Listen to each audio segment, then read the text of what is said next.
جو رہائشی فلیٹس تھے ان کے اندر کی ویڈیوز تھی، گھروں کا سارا سامان جو ہے وہ جل کر خاکستر ہو گیا ہے، اور کوئی ایک چیز محفوظ نہیں رہی۔ تو اس سے آپ اندازہ لگا سکتے ہیں کہ وہاں پہ انسانوں پہ کیا گزری ہوگی۔ جو گاڑیاں جلی ہیں پارکنگ میں، وہ تو خوش قسمتی کہ زیادہ تر گاڑیوں میں لوگ نہیں تھے، کیونکہ پارکنگ تھی، رہائشی فلیٹس اور ان کے ساتھ جو گاڑیاں پارک کی گئی ہوتی ہیں، تو یہ 25 یا 30 کے لگ بھگ جو گاڑیاں ہیں وہ بالکل ختم ہو گئی ہیں۔ یہ معصوم بچے جن کو نشانہ بنایا گیا ہے، یہ خواتین جن کو نشانہ بنایا گیا ہے، یہ ان فیملیز کا حصہ ہیں جن کے سپاہی، جن کے جوان ملک کی حفاظت پہ مامور ہوتے ہیں۔ یہ ملک کی حفاظت کے لیے، بلوچستان کی حفاظت کے لیے کوئٹہ میں، بلوچستان کے مختلف علاقوں میں یہ اپنی ذمہ داری انجام دے رہے تھے۔ اور جس طریقے سے BLA کی کوشش ہوتی ہے کہ کوئی ایسی واردات کی جائے، کوئی بڑی واردات کی جائے تاکہ خبروں میں ان کی جگہ بنے، تاکہ یہ لگے کہ جی بلوچستان جو ہے یہاں پہ ان کی عملداری، حالانکہ ایسا نہیں ہے۔ 31 جنوری کی صورتحال آپ دیکھیں اور اس میں ان کا پھر جانی نقصان دیکھیں، 250 یا 250 کے لگ بھگ ان کے دہشت گرد مارے گئے، اور اسی طرح عام شہریوں کا نقصان ہوتا ہے، فورسز کا نقصان ہوتا ہے۔ اس سے پہلے بھی جو ہے جعفر ایکسپریس کو نشانہ بنایا جاتا رہا ہے۔ بڑا ایک واقعہ جو تھا وہ ہائی جیکنگ کا واقعہ تھا۔ یہ جو میں آپ کو بتا رہا ہوں اس شٹل ٹرین کے حوالے سے، یہ ایک بڑی ٹرین نہیں ہوتی، چھوٹی یعنی بوگیاں ہوتی ہیں۔ شٹل ٹرین، یہ بوگیاں، یہ پھر ملایا جاتا ہے اس کو بڑی ٹرین کے ساتھ، یا پھر وہاں پہ جو ہے یہ جو جعفر ایکسپریس ہے یہ اس کے ساتھ پھر ملایا جاتا ہے، یا سواریوں کو ادھر منتقل کر دیا جاتا ہے، اور خیال یہ کیا جاتا ہے کہ جی یہ محفوظ طریقہ ہے۔ صبح 9 بجے اس ٹرین نے، جعفر ایکسپریس نے کوئٹہ سے روانہ ہونا تھا، اور اگلے روز یعنی کل شام 7 بجے کے لگ بھگ اس نے پشاور پہنچنا تھا، یہ وقت مقرر تھا۔ اور یہ اس سے پہلے بھی ریلوے ٹریکس کو اڑایا جاتا رہا ہے، اور گزشتہ برس آپ کو یاد ہوگا 11 مارچ کو 2025 کو جو BLA کے دہشت گرد ہیں انہوں نے بلوچستان کے علاقے بولان میں جعفر ایکسپریس کو ایک حملے کا نشانہ بنایا تھا۔ اس ٹرین کو ہائی جیک کیا تھا۔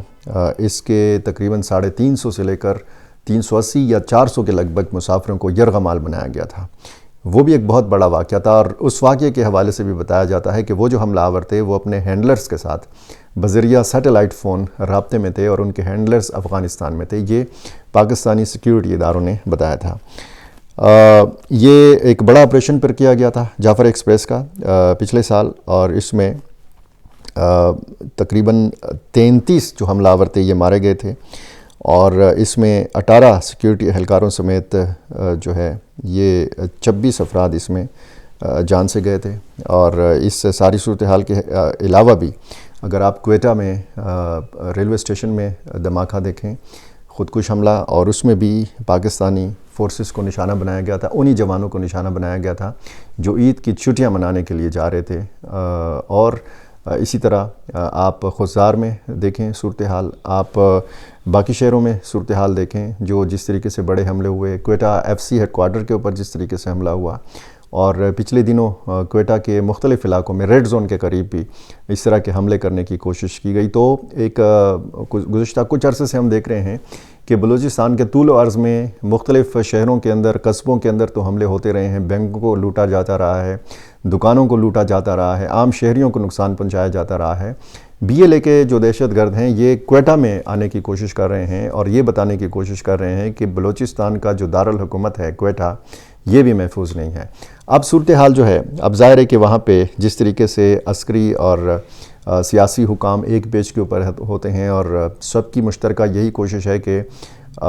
بلوچ نوجوانوں کو، پشتون وہاں کے نوجوانوں کو، جتنے بھی لوگ وہاں پہ آباد ہیں، ان کو گمراہی سے بچایا جا سکے۔ وہاں پہ سیاسی جماعتوں نے شدید مذمت کی ہے۔ وزیر اعلیٰ بلوچستان میر سرفراز بگٹی خاصے جو ہیں وہ ایکٹیو وزیر اعلیٰ ہیں، انہوں نے اس واقعے کی مذمت کی ہے۔ وزیر داخلہ ابھی بریفنگ لیں گے، جب میں اس وقت آپ سے بات کر رہا ہوں تھوڑی دیر پہلے ہی وہ پہنچے ہیں کوئٹہ، اور اس کے ساتھ ساتھ نیشنل پارٹی کے مرکزی رہنما اور بلوچستان اسمبلی میں ڈپٹی پارلیمانی لیڈر میر رحمت صالح بلوچ نے اس واقعے کی شدید مذمت کی ہے۔ اسی طرح مختلف جو سیاسی جماعتوں کے لوگ ہیں ان کی طرف سے مذمتی بیانات سامنے آ رہے ہیں۔ تو ان کے جو لیڈرز ہیں، جیسے بشیر زیب کے حوالے سے آپ نے انہی دنوں میں ایک ویڈیو دیکھی ہوگی، موٹر سائیکل پہ یہ اپنے دیگر ساتھیوں کے ہمراہ ایسے پھر رہا ہے کہ جیسے شو یہ کر رہا ہے،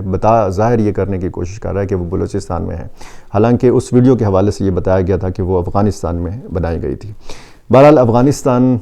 کی سرزمین کے حوالے سے جو پاکستان کے تحفظات ہیں، جب آپ خیبر پختونخوا میں ہونے والے حملوں کی تفصیل جاننے کی کوشش کرتے ہیں تو بہت بھیانک قسم کی تفصیلات سامنے آتی ہیں، اور پھر بلوچستان کے ایسے واقعات،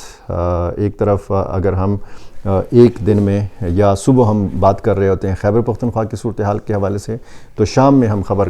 دے رہے ہوتے ہیں بلوچستان کے حوالے سے۔ تو بلوچستان اور خیبر پختونخوا حملوں کی زد کے اوپر ہیں، اور اس طریقے سے اگر آپ پالیسیز دیکھیں اور آپ سٹیک ہولڈرز دیکھیں اور پھر سیاسی جماعتوں کی سنجیدگی دیکھیں اور پھر بیانیوں کا تضاد دیکھیں،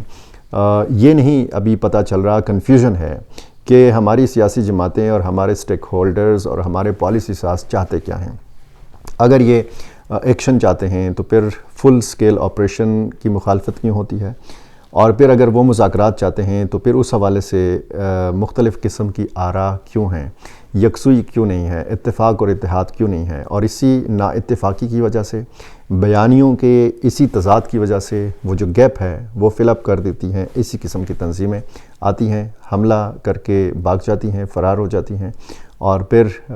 ایک لمبی قطار ہمیں نظر آتی ہے، ایک لمبی فہرست ہمیں نظر آتی ہے یتیم بچوں کی، بے سہارا والدین کی، بیوہ خواتین کی، بے سہارا بہنوں کی،